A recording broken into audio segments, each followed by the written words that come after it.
أعوذ بالله من الشيطان الرجيم وبه نستعين وعليه نتوكل والصلاة والسلام على أشرف الأنبياء والمرسلين أما بعد. Mga minamahal kong mga magulang at mga kapatid sa panampalataya, Assalamualaikum warahmatullahi wabarakatuh. Magandang araw po sa inyo lahat. At ngayong araw po ang ating paksa na pag-aaralan ay napakahalaga po sa isang Muslim, sa buhay ng isang Muslim, na ito ang talambuhay ng Propeta sallallahu alaihi wasallam at mga aral na mapupulot natin mula sa talambuhay ng Propeta sallallahu alaihi wasallam. At hindi po lingid sa inyong kaalaman na ang ating pananampalataya ay kabilang dito ang 6 na haligi ng pananampalataya na ito. Ang pinakauna rito ay ang pagsaksi na walang ibang Diyos na dapat sambahin maliban kay Allah, at ang pagsaksi na si Muhammad ay alipin at sugo ng Allah. Kaya kabilang po sa pundasyon ng ating paniniwala o pananampalataya ay malaman natin ang saksihan natin na si Propeta Muhammad sallallahu alaihi wasallam ay alipin at sugo ng Allah subhanahu wa ta'ala. At dito ay kinakailangan na malaman ng bawat Muslim ang talambuhay ng Propeta sallallahu alaihi wasallam, at kung saan dito rin makikita natin ang pamamaraan ng kanyang pamumuhay na dapat nating gawing modelo sa ating pamumuhay. Si Propeta Muhammad sallallahu alaihi wasallam ay huling sugo na ipinadala ng Allah subhanahu wa ta'ala. Ang sinabi sa banal na Quran ay rahmatan lil alamin. Siya ay tinatawag na habag, awa at habag sa sangkatauhan. Allahu Akbar. Kaya tayo ay magpasalamat kay Allah subhanahu wa ta'ala dahil siya ay nagpadala ng isang dakilang propeta, alipin at sugo ng Allah subhanahu wa ta'ala, na pinakamainam na tao na nilikha ng Allah subhanahu wa ta'ala. At tayo ay magpasalamat kay Allah subhanahu wa ta'ala dahil tayo ay kanyang ibinilang sa kanyang ummah. Tayo ay ummah ni Propeta sallallahu alaihi wasallam. At mahalaga pag-aralan ang talambuhay ng Propeta sallallahu alaihi wasallam upang malaman natin ang mga katibayan ng pagkapropeta ni Muhammad sallallahu alaihi wasallam. Malaman natin ang buhay ng Propeta sallallahu alaihi wasallam. Tayo ay sumasaksi na siya ay alipin at sugo ng Allah, pero hindi natin siya kilala. Dapat po na makilala ng isang tao ang kanyang kinikilalang huling propeta na ipinadala ng Allah subhanahu wa ta'ala. Ganun din, hindi natin makikilala ang relihiyong ito maliban sa pag-aralan natin ang talambuhay ni Propeta sallallahu alaihi wasallam, dahil siya yung may dala. Siya yung pinagkatiwalaan ng Allah subhanahu wa ta'ala ng relihiyong Islam na kanyang ipinadala sa atin. Ganun din na siya yung nagsabuhay ng relihiyong ito. At upang malaman din natin ang pamamaraan ng pamumuhay ni Propeta sallallahu alaihi wasallam, na ito ang dapat na maging buhay ng isang Muslim. Dapat na isabuhay ng isang Muslim ang pamamaraan ng pamumuhay ng Propeta sallallahu alaihi wasallam. Kaya siya nagpadala ang Allah subhanahu wa ta'ala na isang tao, si Propeta isang tao, upang kaya natin na maging modelo siya. Hindi siya nagpadala ng mga anghel o anuman para sa atin, kundi isang tao na katulad natin, upang siya ay gawin natin na bilang modelo sa ating pamumuhay. Kaya narapat po sa isang Muslim na pag-aralan niya ang buhay o talambuhay ni Propeta sallallahu alaihi wasallam. At dito sa ating pag-aaral, inshallah, gagawin po natin ito na series, at sa bawat pag-aaral natin ay tayo po ay pupulot ng aral na maari nating magamit sa ating pang-araw-araw na pamumuhay. Ang pinakauna dapat natin malaman ay sino nga ba si Propeta Muhammad sallallahu alaihi wasallam at ang kanyang pangalan, sino ang tatay niya, sino ang nanay niya. Ang pangalan ni Propeta Muhammad sallallahu alaihi wasallam ay si Muhammad. May iba pa siyang mga kunniya. Ang kunniya niya ay si Abul Qasim, at may iba pa siyang mga kunniya. Pero ang kanyang pangalan na ipinangalan sa kanya ng kanyang lolo na si Abdul Muttalib ay si Muhammad. Okay? Si Muhammad. At nabanggit din ang kanyang pangalan sa ibang talata sa Quran na binanggit ni Isa alayhi salam na darating na propeta ng kanyang pangalan ay Ismuhu Ahmad. So kabilang yan sa mga pangalan ni Propeta sallallahu alaihi wasallam ang Ahmad. Si Muhammad, ang tatay niya ay si Abdullah. Ang tatay niya ay si Abdullah na anak ni Abdul Muttalib. So ang tatay ni Propeta Muhammad sallallahu alaihi wasallam ay si Abdullah, alipin ni Allah. Ang pangalan na ang kahulugan ng Abdullah ay alipin ni Allah. At ang kanyang lolo ay si Abdul Muttalib. Ang kanyang lolo ay si Abdul Muttalib. At ang kanyang nanay naman ay si Aminah bint Wahab. Si Aminah bint Wahab. Ang pangalan ng kanyang nanay ay si Aminah bint Wahab. So dapat alam natin sino ang tatay ng propeta, si Abdullah na anak ni Abdul Muttalib. Ang kanyang lolo ay si Abdul Muttalib. At ang kanyang nanay naman ay si Aminah bint Wahab. So napakasimple, kailangan po alam natin yan dahil tayo ay isang ummah ni Propeta sallallahu alaihi wasallam. Dapat alam natin ang talambuhay ni Propeta sallallahu alaihi wasallam. Si Propeta Muhammad sallallahu alaihi wasallam ay nagmula sa malaking angkan na ito ang tinatawag na tribo ng Quraysh, na sila ang kilalang namumuno sa Makkah, naninirahan sa Makkah at kilalang namumuno sa Makkah. So ang kanilang tribo, ng kanilang pinagmulan ay sa tribo ng Quraysh, sila ang pinakakilala at namumuno sa lugar na Makkah. At si Propeta Muhammad sallallahu alaihi wasallam, ang kanyang angkan na pinagmulan ay mula kay Propeta Ismail alaihi salam. Si Propeta Ibrahim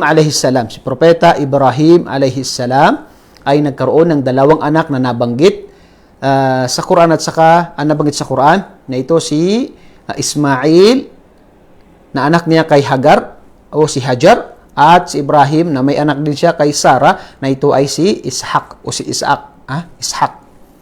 Si Propeta Ismail ay doon nanggaling si Propeta Muhammad sallallahu alaihi wasallam, at si Propeta Ishaq ay doon nagmula si Propeta Isa alaihi salam o si Jesus alaihi salam. So sila ay halos isa lang ang kanilang pinagmulan, na ito ay sa ama ng mga propeta o ama ng mga manampalataya na si Propeta Ibrahim alaihi salam. Si Propeta Ibrahim alaihi salam, ang kanyang anak ay si Ismail at saka si Ishaq, at dito nagmula si Propeta Muhammad sallallahu alaihi wasallam kay Ismail, at si Propeta Jesus alaihi salam ay doon naman kay Propeta Ishaq alaihi salam.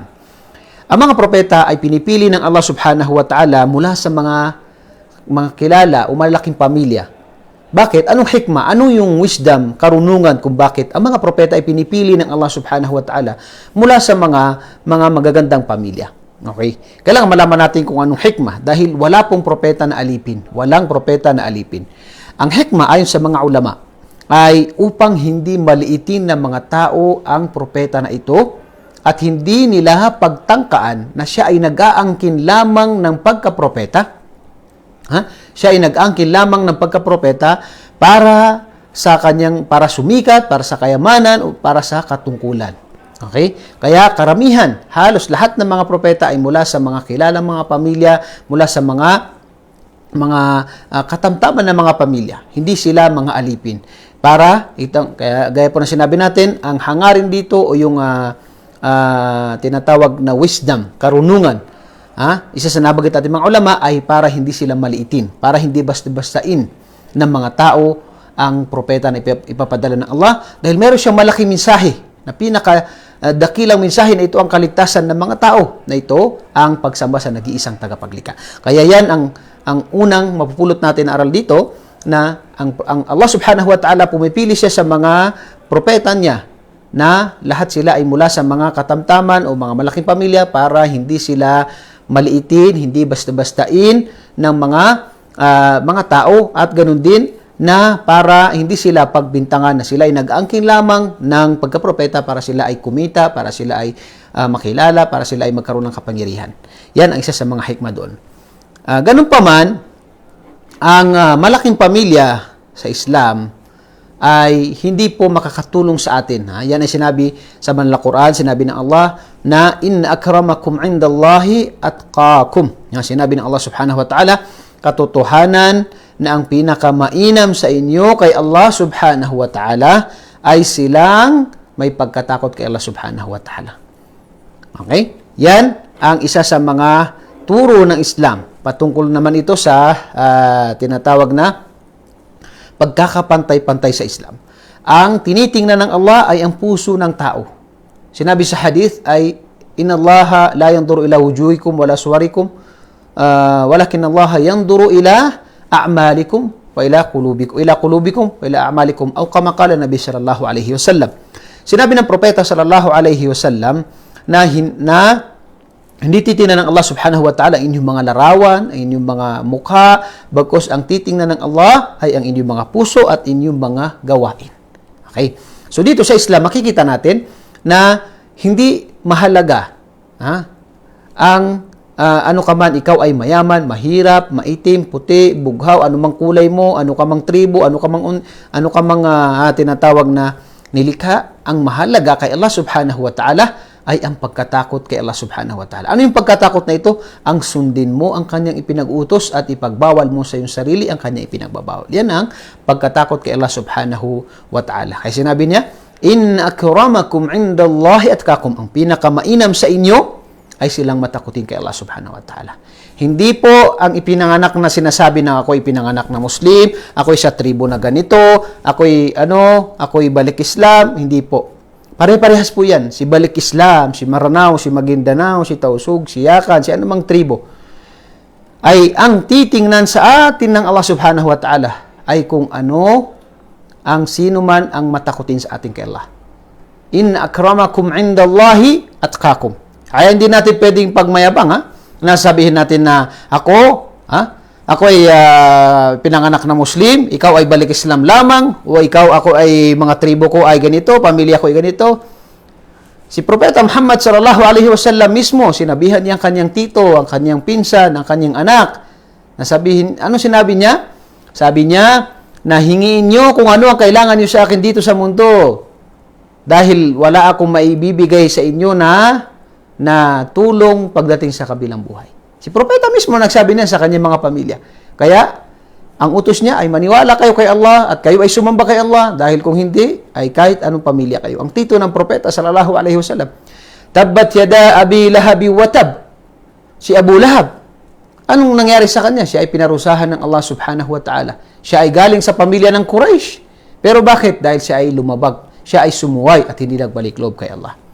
Kaya narapat na tayo bilang isang Muslim ay palagi tayong magpakumbaba at isipin natin na tayo ay nilikha ng Allah subhanahu wa ta'ala at palagi nating alalahanin na ang pinakamainam kay Allah.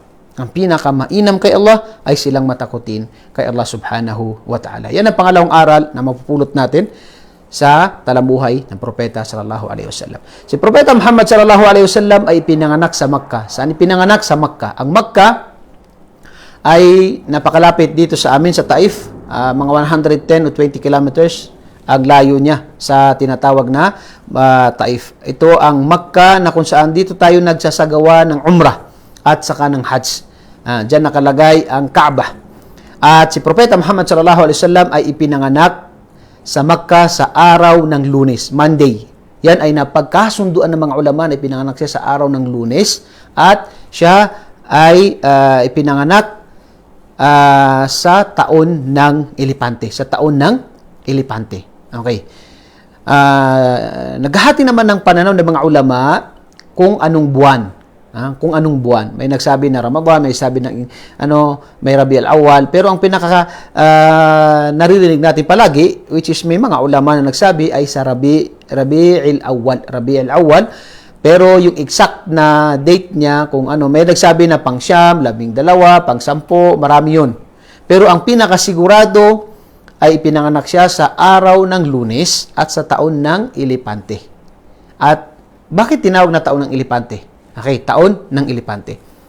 Taon ng Elepante dahil sa taon na ito, pinanganak si Propeta Muhammad sallallahu alaihi wasallam, bago siya ipinanganak, ay doon sa taon na yun ay pinarusahan ng Allah subhanahu wa ta'ala si Abraha, isang pinuno ng mga sundalo, mga kawal ng Yemen, napakalapit sa boundary ng Saudi Arabia, ang Makkah at saka bandang Jizan. Paglagpas mo yan ay tinatawag na Yemen.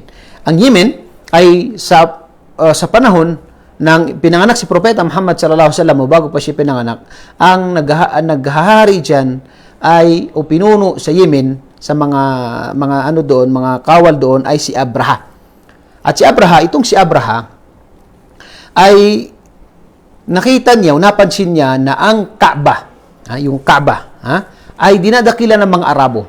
At gusto niya na, kumbaga, akitin niya ang mga Arabo na iwasan nila ang Kaaba. Kaya gumawa siya ng kanyang napakagandang bahay para doon gawin o dakilain ito ng mga tao. Pero ayon sa history, ay merong isang Arabo na hindi na ikinatwa ito at pumunta doon at siya ay dumumi sa lugar na ito at nagalit itong si Abraha. At isinumpa ni Abraha na pupuntahan niya ang Kaaba at sisirain niya ang Kaaba. Kaya siya ay sumulat sa hari ng Habasha na ipadala niya sa kanya ang kanyang mga elepante. Sa taon na yun, sa mga panahon na yun, ay wala pang mas malakas na mga tinatawag na mga sandata, maliban sa mga sandata na ito, nawala ito sa mga Arabo. So doon lang sila sa pinadala galing sa Habasha, pinadala yung mga elepante para gawin ni Abraha na sasakupin niya ang Kaaba at ito ang gagawin niya na kanyang gagawing mga instrumento para sa kanyang pagsira sa Kaaba. At nung sila ay pumunta na sa Kaaba at sisirain nila ang Kaaba, nung malapit na sila sa Kaaba, dito ay ang mga elepante kapag sila ay papunta ng Kaaba, sila ay umuupo. Pero pag sa kanan, kaliwa, likod, tatakbo sila. Ayaw nilang pumunta sa Kaaba. Naalaman na nila sa utos ng Allah subhanahu wa ta'ala. Inutusan sila ng Allah subhanahu wa ta'ala. Kapangyarihan ng Allah subhanahu wa ta'ala. Kapag papunta ng Kaaba, sila yung umuupo. Kahit anong gawin ng mga tao sa kanya, wala. Pero yung elepante kapag papunta ng kanan, kaliwa, pabalik, takbo agad. Yan ang nangyari sa kanila hanggang nagpadala ang Allah subhanahu wa ta'ala ng mga ibon. Ang mga ibon na kung saan may dalang mga malalaking mga bato na ito ay ayon sa nabanggit sa mga riwaya, ay ito ay bato mula sa impyerno at pinagbabato nila sa napakaraming kawal, mga sundalo na gustong sumira sa Kaaba. At dahil dito ay sila halos ay namatay at pinarusahan ng Allah subhanahu wa ta'ala dito sa mundo. Ano ang hikmah kung bakit ipinanganak si Propeta sallallahu alaihi wasallam sa taon ng elepante? Taon ng elepante kung saan niligtas ng Allah subhanahu wa ta'ala ang Kaaba at pinarusahan niya ang sinuman na itong taon na ito, napakalakas nila ng mga sundalo at saka yung kanilang pakikipaglab. Mga tao, napakarami nila, malakas sila, pero ibon lang, na maliit na ibon na may dalang tinatawag na mga bato mula sa impyerno at pinagtatapos sa kanila, ay lahat sila ay namatay. Ito ay kakayahan ng Allah subhanahu wa ta'ala. Unang-una ay ang Kaaba ay ito ay mahalaga at pinangangalagaan ni Allah subhanahu wa ta'ala. Ang Kaaba ay pinangangalagaan ni Allah subhanahu wa ta'ala. Yan ay patunay na walang may kakayahan na sumira dyan maliban sa pahintulot ng Allah subhanahu wa ta'ala. Ganun din na upang pag pinanganak si Propeta sallallahu alaihi wasallam, ay siya ay mamulat sa mga tao na mayroong iman, mayroong paniniwala na mayroong tagapaglikha na siya si Allah subhanahu wa ta'ala, na siya ang may kakayahan lamang na lumigtas sa Kaaba mula sa mga malalakas na mga tao na sina Abraha at kasama kanilang mga elepante. Sila ay pinarusahan ng Allah subhanahu wa ta'ala at ito ay nasa puso ng mga tao. Kahit sila ay gumagawa ng mga pagtatambal, ay nandun sa kanilang paniniwala na mayroong dakilang tagapaglikha na siya si Allah, na siya ang may kakayahan at nagligtas sa Kaaba. So yan ang tinatawag na mamuhay si Propeta sallallahu alaihi wasallam sa mga tao na sila ay naniniwala na mayroong Diyos na makapangyarihan na kung saan siya nagligtas sa Kaaba. Yan ay isa sa mga hikmah doon. Si Propeta sallallahu alaihi wasallam, nung siya ay pinanganak, ang unang nagpasuso sa kanya, siyempre ang kanyang nanay.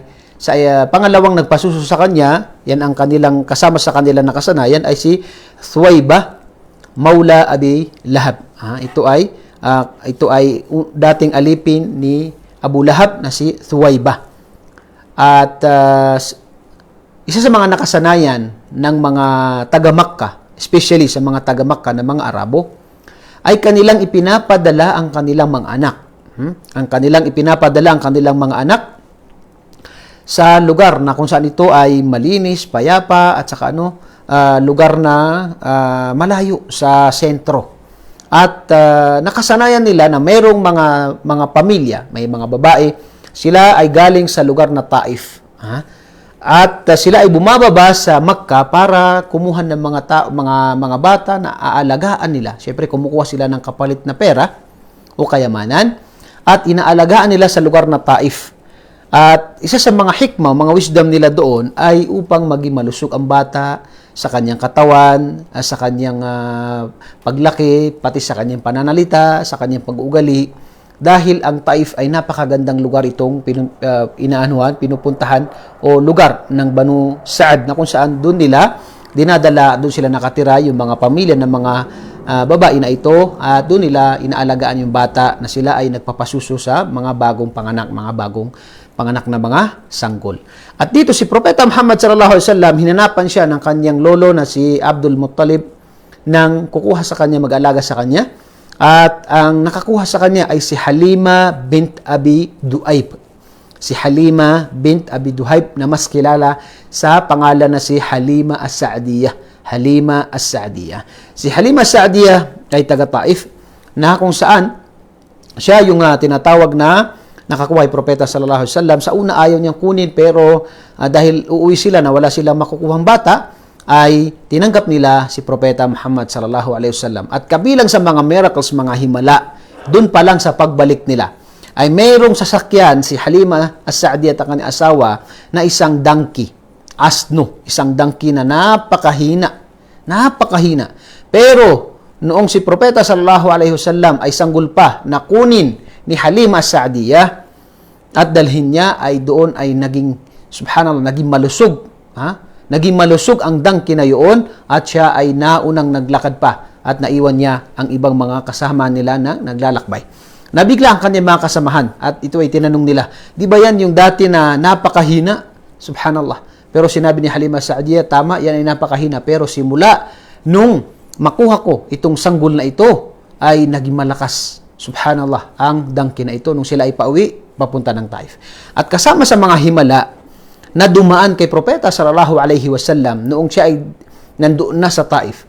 At ang kanilang nakasanayan ay every 6 months o every mga 6 months ay dinadala ni Halima As-Sa'diyah si Propeta Muhammad sallallahu alaihi wasallam sa Makkah para makita ng kanyang nanay na si Amina at doon ay alagaan niya. At bago yun, hindi natin nabanggit kanina na si Propeta Muhammad sallallahu alaihi wasallam bago pa siya ipanganak ay namatay na ang kanyang tatay na si Abdul Muttalib. Hindi pa siya pinapanganak.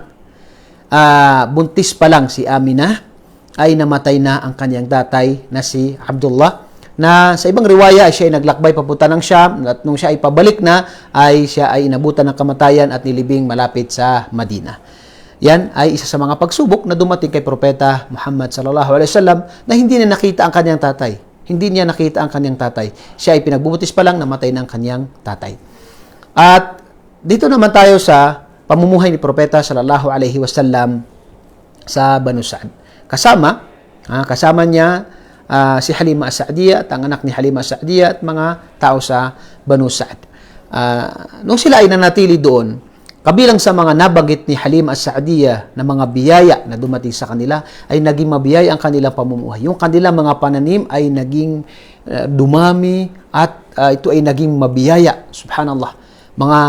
Mga biyaya dahil kay Propeta Muhammad sallallahu alaihi wasallam. Ang kanilang mga alaga, mga kambing, mga kamelyo ay naging malulusog at dumami dahil sa pagiging baraka, pagiging biyaya ni Propeta sallallahu alaihi wasallam. At yan ay sinabi ni Halima As-Sa'diyah noong dumating sa kanya si Propeta sallallahu alaihi wasallam ay dumami ang kanilang mga biyaya. At ganoon din, kasama sa mga himala na dumating sa kanya ay noong pang-5 taon si Propeta Muhammad sallallahu alaihi wasallam o panghuling 4 na taon. Papasok na yung mga 5 taon si Propeta Muhammad sallallahu alaihi wasallam, ay dumating sa kanya si Jibril alaihi salam. At kinuha niya habang naglalaro si Propeta Muhammad sallallahu alaihi wasallam at kanyang binuksan ang dibdib ni Propeta sallallahu alaihi wasallam at tinanggal niya yung bagay dito na itim at nilinis niya ng tubig na Zamzam na kung saan dito ay lahat ng tao ay mayroong lugar na kung saan pinapasukan dito si Shaitan, si Iblis o si Satanas para iligaw niya ang tao, para magbulong sa tao na gumawa ng masama. At dahil dito, ito ay nilinis ni Jibril alayhisalam. Ang isa sa mga hikmah, ay dahil siya ay magdadala ng dakilang mensahe na ito ang relihiyong Islam, kaya nilinis ni Jibril alayhisalam sa utos ng Allah ang kanyang dibdib sa pamagitan ng tubig na Zamzam. Ito ay himala ni Propeta sallallahu alaihi wasallam, katulad ng mga naunang mga himala ng mga propeta. Si Abraham, tinapon sa apoy, hindi nasunog. Si Propeta Musa alaihi salam, nahati ang dagat. Lahat ng mga propeta may mga miracles. Si Propeta Muhammad sallallahu alaihi wasallam, ito ay kabilang sa kanyang mga himala. Ganun din,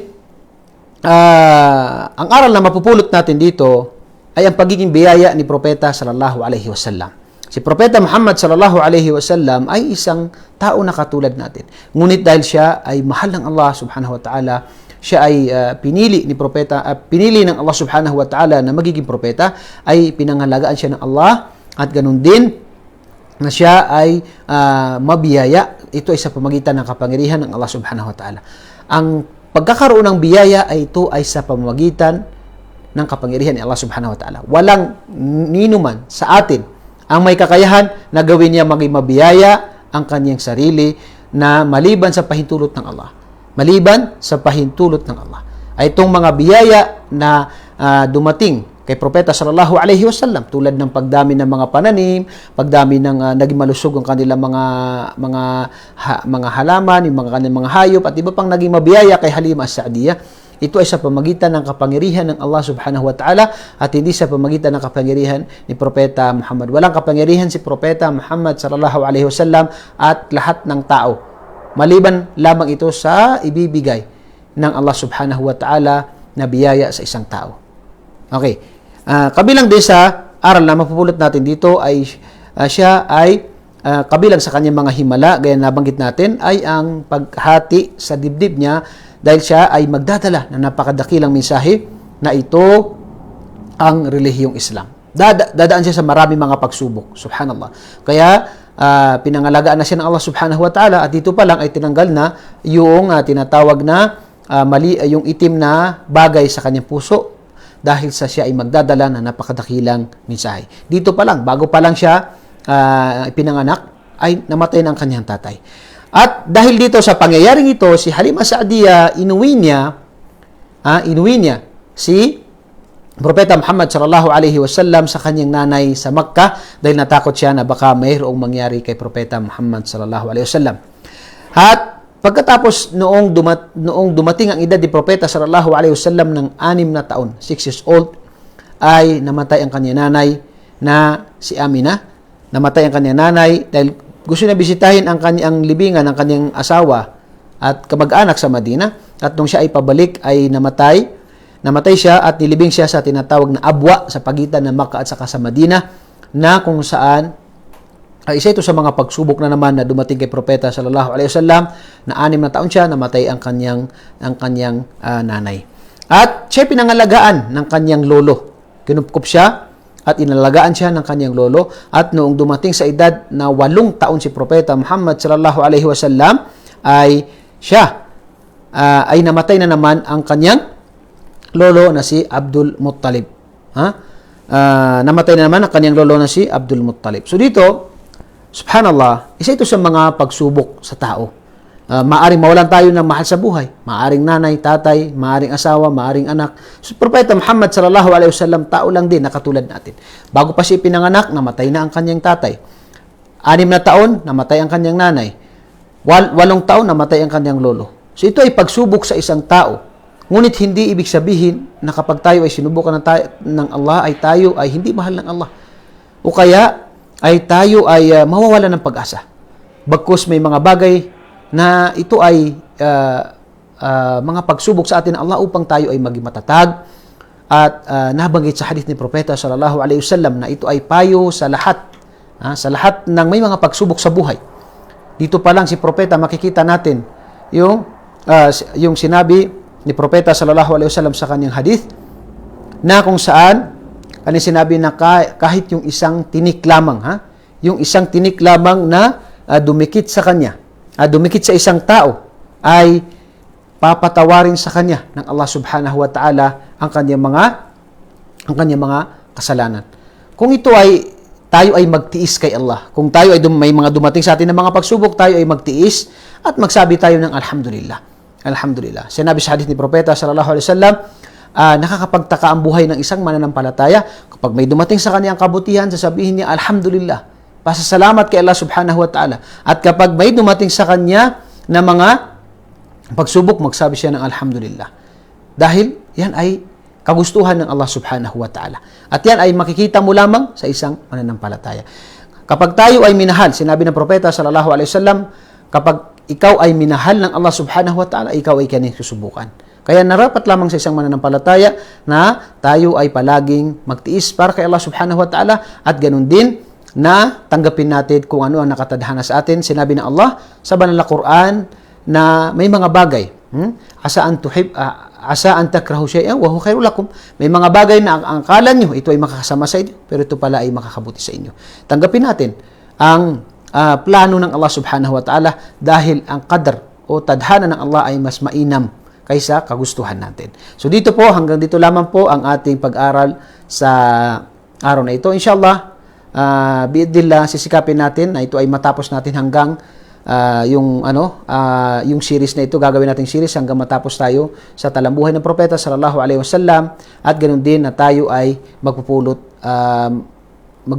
gagawa ng mga ibig sabihin ay tayo ay sisikapin natin na makapulot ng aral mula sa talambuhay ng Propeta sallallahu alaihi wasallam. Ako po muli nagpapasalamat sa inyo. Assalamualaikum warahmatullahi wabarakatuh.